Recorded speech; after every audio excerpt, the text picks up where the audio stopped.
Now, obviously, we live in a time of rapid and shifting change. Old wrongs are seeing rights and newer wrongs are being put to an end sooner. Which brings us to Cardinal Pell, seen here trying to cover up more than his dubious past. Recently, the high-profile arrest of Cardinal Pell has prompted high-level scrutiny of the Church. Many have spoken out against the ancient institutions and the means by which they're run.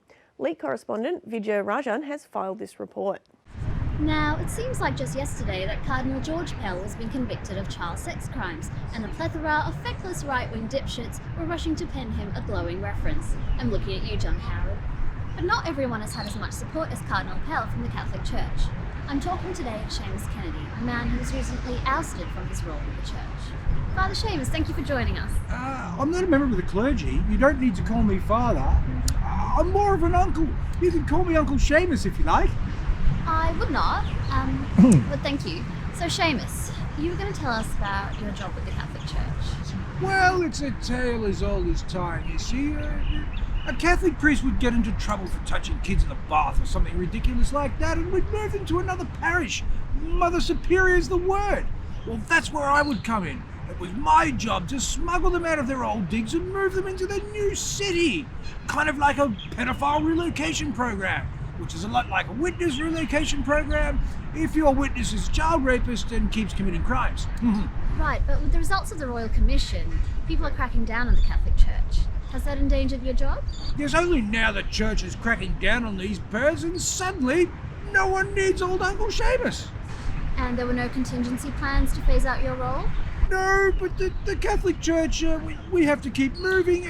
We're rather like a shark, you see. We have to keep swimming all the time, otherwise we'll perish. Yes, and in that you're responsible for a lot of death. So, what are you doing now that you're out of the moving business? Well, no, we're just moving on to moving more diverse things, you see. We're not just moving pedophiles anymore. The Catholic Church will move anything.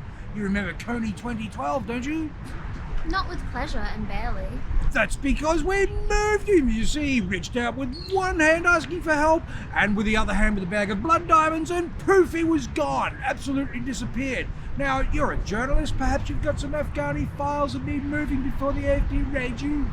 No, we don't have any of those. Not a problem. It doesn't have to be files. It can be anything.